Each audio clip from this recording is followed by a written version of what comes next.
these are like, academies, football schools. Okay. Some of these are our partners.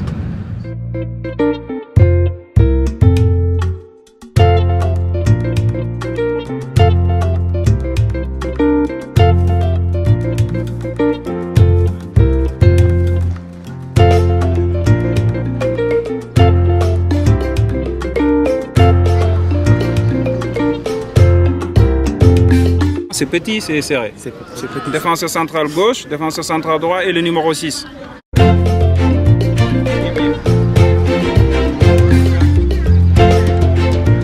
Bien ou excentré.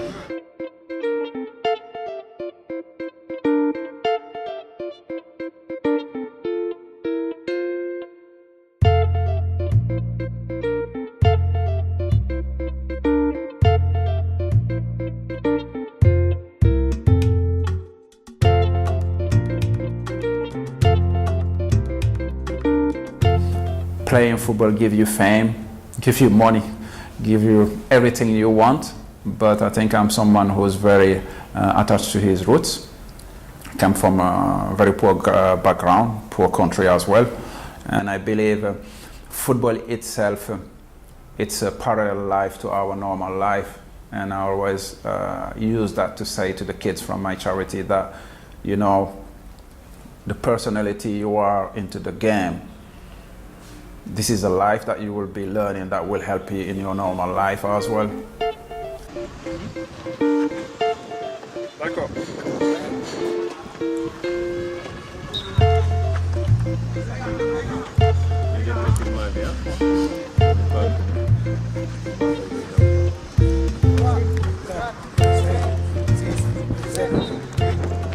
My last 3 years, I've been always focused my last 3 years working for my charity and doing my coaching badges as well. So I passed on all my coaching badges up to the A license, the UFI A license, did all the academy modules as well. But most of the people will be thinking, oh, Salif, do you want to coach in a club? As like the offer I had as well with the Stoke City, as they wanted me to coach, to be the coach of the academy or assistant coach. But after you play 17 years as a professional, it's always hard, I think, to make that decision to stay again into the game. It's been a very hard, very tough journey from the 13 years old when I left my hometown up to I finished my career. It's been a tough journey. And there's been a lot of people along the road that helped me, that gave me the arm when I was in the hole. And for me, as I said always to the kids in my charity, in my foundation, is that the best way to help the people that has counted during your lifetime or during your career, or that help you to become the person you are, is to try to do better than them. And I came in halftime. We went to 3-3. I changed the game when I came in. That was halftime. 3-0, we were losing.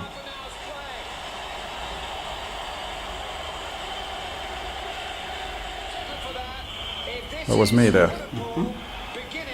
I didn't even know I was there. I was thinking it was Emil Heske.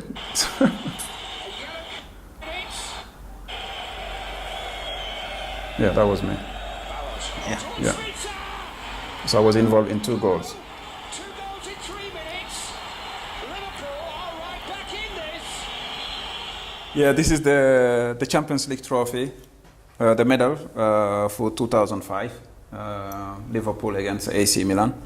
Very great memories, I think, for any Premier League footballer, any footballer in the world. I think you want to experience one day, a final of Champions League. This we've been given this a gold disc when Stoke City has been promoted to the Premier League. Yeah. That one is a bit of mix of memories because it's the trophy we have as a runner-up for the 2002 African Cup of Nations. The closest we got to winning the trophy for Senegal, and we lost it on penalties against Cameroon. Yeah, this on a big plate. This is year to 96-97. So the trophy of Champions of France. So we had the really great squad.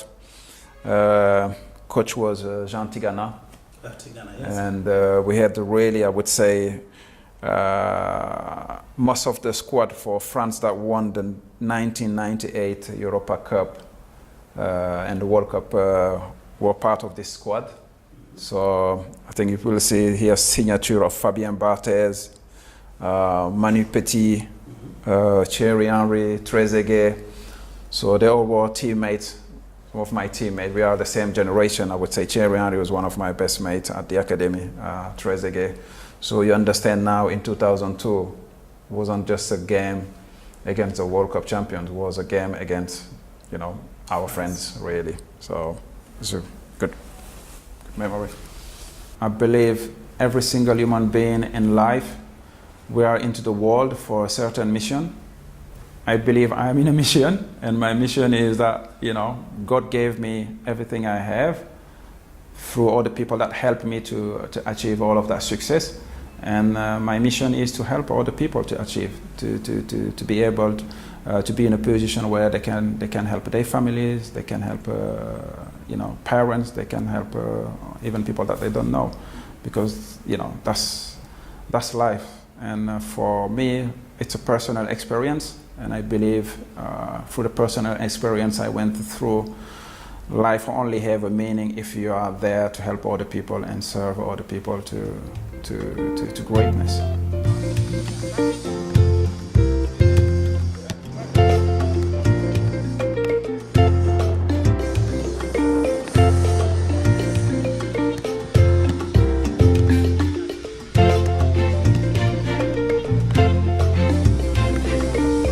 The question why I put up the charity, I think is something, a history that happened when I was 13 years old. My parents divorced, and as you know, the cultural way in Africa, if you are the first child of the family, you are the one that have to look after the family after. I think my mom left the house. We didn't even know where she was going, what she was doing. And that was a lot of pressure on us, I would say on me personally, because I was the first boy of the family. Ultimately, it's your responsibility to look after your mom and your family.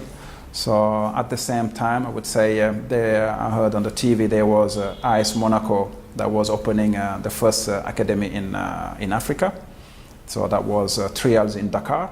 So that's how I left my hometown really at 13 to come to the capital in Dakar, just to be part of those trials, because for me it was kind of my way out. My dream was to go to the Britannia military and be a captain in the army. So at 13 I did the test, passed the test, but because my parents divorced, I couldn't go to the Britannia military, so I decided to come to Dakar and do the trials so I can have the chance to become a professional footballer. Thinking that way, I would do already something I enjoy doing, which is playing football every single day, and as well being able to help my mom and my brothers and sisters, looks after my family. So I would say, so that's how I left my hometown, came to Dakar. I knew no one. So if I tell you I slept for at least 10 days under the stand of the Stade Iba Mar Diop with the goats. So for 1 week with no meal, no food to eat. So the only time I had the chance to eat was going with the military guard that was looking after the security of the stadium. At lunchtime, they would give me some of their leftovers, and then I would clean all of their plates. So that's how I would say survive for a week, 10 days, before I had finally a family from Pekin, family Samba, that invited me to stay at their home. So as I said, that's why I was saying that it's been very tough, but always along the way you always find a family, a friend, someone that will help you to go to the next stage. But with that, you have to have a solid determination.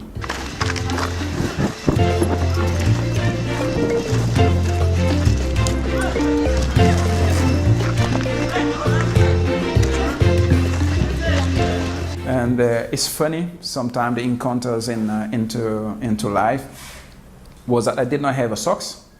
And I went to a shop one day and I was haggling this lady because I did not have enough money to buy the socks. I had the like flip-flops, but because everyone was so beautifully dressed at the trials, for 1 week I couldn't put my name in. I would be sitting there from 7 to 6 in the afternoon. I couldn't have the chance to play. So I thought maybe if I have at least some socks, they will take me a little bit more seriously. So I went to this shop really and trying to buy these socks. I did not have enough money. So 5 minutes been trying to discuss with this lady saying, please, put the price down. I need really these socks because for me that was kind of my savior. I need these socks so to have the chance to play. And there was this big tall guy just there standing watching us. And then at one point he came in, he just like with his mocking voice, so he's saying, why you want these socks so bad, So I said, yeah, because I'm here for a trial, but it's so tough for me to get to the trials. No one take me seriously. So because I don't have socks, I don't have shoes, but at least with nice socks, I can borrow some shoes from the kids and maybe they might take me seriously. So he said, are you good? I said, from what I've seen, I'm better than any one of the players there. He said, oh yeah, you sure? I said, yeah. He said, okay, actually I'm the one organizing the trials. And I was like, wow. He said, oh, I'm the one organizing the trials. I was away, so I came back yesterday. So tomorrow, I will make sure you play if what you're saying is true, And that's how things went. And I went the day after, got there, and he came in and just called my name, say, listen, this is your shot, this is your chance. He gave me my chance. And I didn't even know who he was. It's afterwards I found out he was a legend of Senegal. He was, his name was Amdi Cham. He was one of the biggest goalkeeper of all time of Senegal. And really gave me my chance. Maybe if I did not met him that day, I would never be here. And our friends from Ivory Coast, they always say, "C'est l'homme qui fait l'homme," meaning it's it's a man that make a man. So I believe in that, and for me, all I'm doing today is just to say thank you to all of these people that I encountered during my life and all the experience I had, just to say thank you. And I'm trying to give back.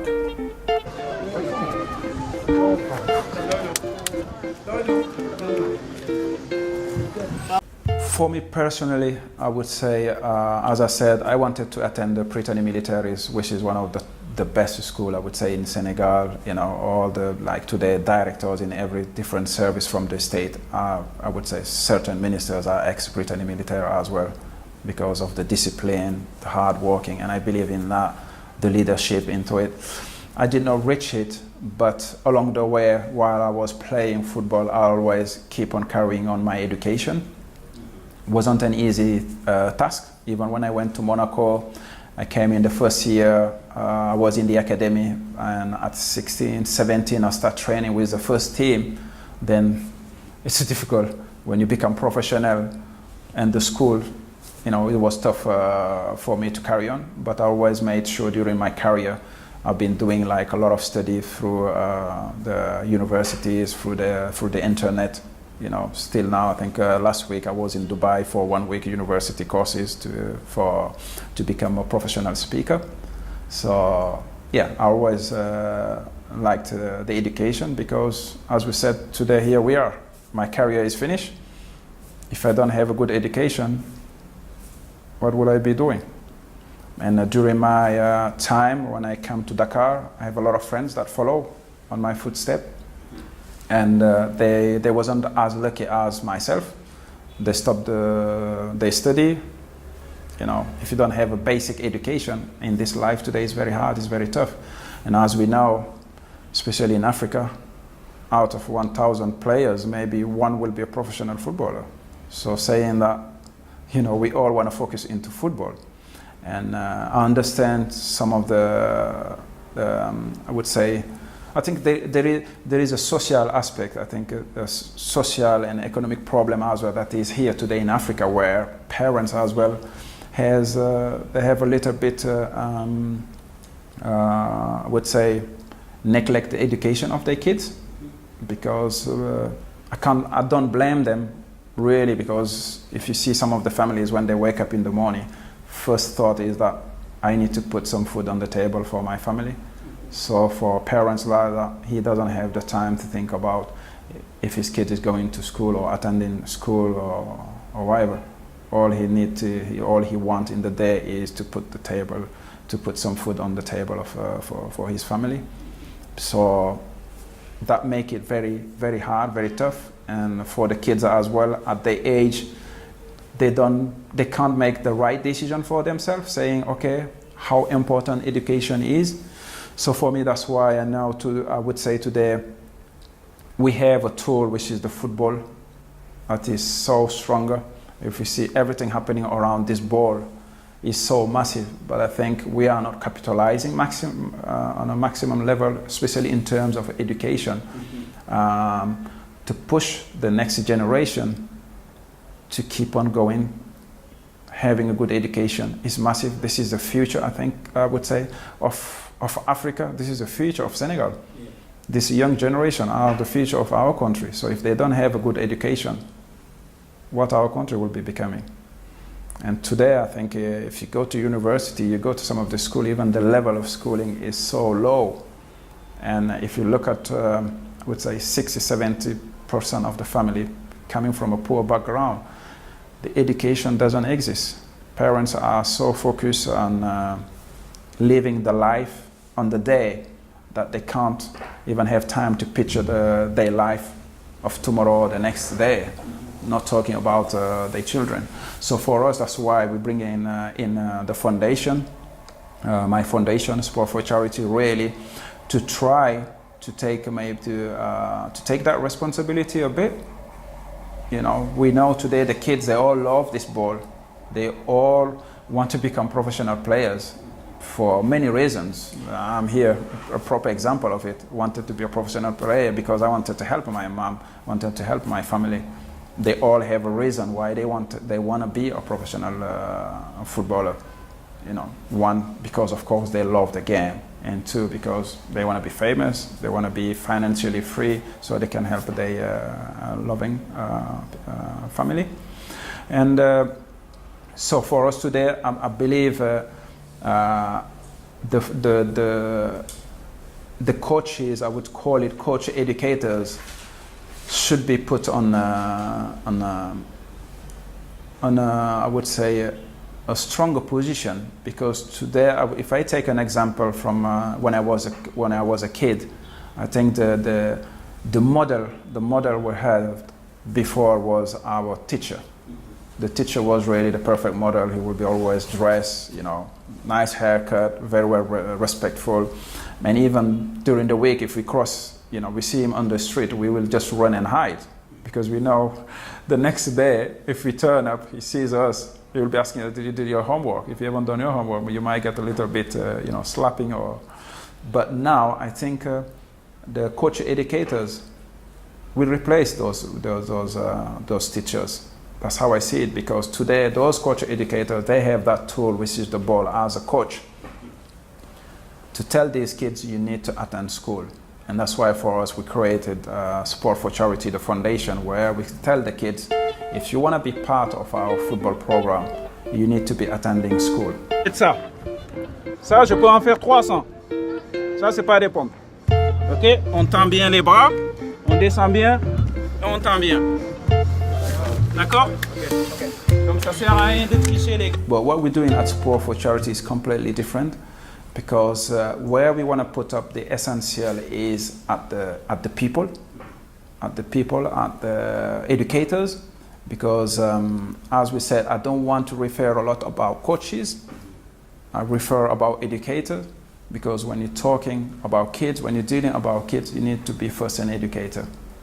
So the ball is just there, and we call it the carrot, la carotte in French. Yes. So yeah, the ball is just la carotte today. So we're using the ball to create that positive environment where we know the kids will be happy to come every day. You know, put them in a very nice and very friendly, very safe environment where we know they will be coming every single day after school, enjoying themselves, having fun, and believing as well in themselves, giving them confidence. And the other aspect, I would say, What we're doing is that we're giving the kids our time. We're giving them those 2-3 hours a day where they will be coming to a positive environment, where they will be learning a lot of things. A lot of things. I'm there, like personally, most of the time when I'm here in Senegal, really sharing my personal experience from where I come from to the level I've got to in. I think there is a lot of enough experience there really to share with them, just to tell them this is possible. If I made it from the village in Kédougou that no one knows even that existed, to the World Cup, to the Premier League, to a Champions League final, then you can make it as well.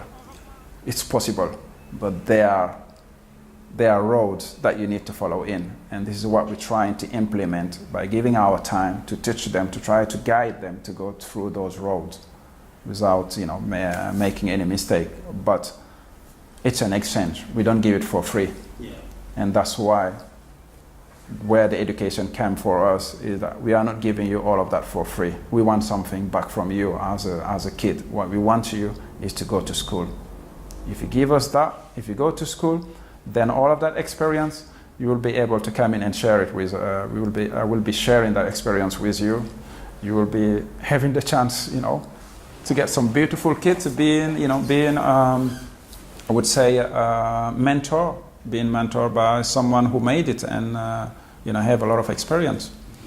And the other aspect as well is that probably a lot of people, sometimes I meet people asking me, why the kids that are coming in your foundation, you don't house them or things like that. I'm saying, no, I'm not housing them, because in my personal experience, I was in the center of Aldo Gentina, the center of AS Monaco.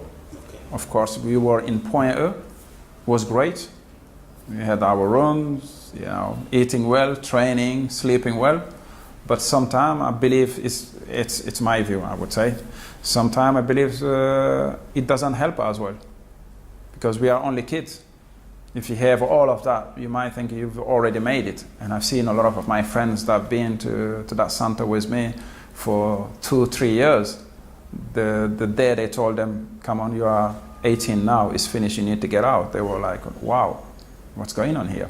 So for me, the idea why I wanted the kids to stay at their home is I don't want them to have that experience that I had, where I had to leave my own family to come to another town where I had no brother, no sister, no parents. It was very tough. And as we say, we are still child. I think that family, having your family around is always important. Growing up around your family is always important. So that's why for us, the idea was, okay, they can come in every day for 2-3 hours, but I want them to go back home when they finish training. I want them to go back home, live the experience that their parents are living every single day, not forgetting about why at the first stage they wanted to come to our centers. It's sad to say, but that's the drive that will help you to very well mentor to be successful one day.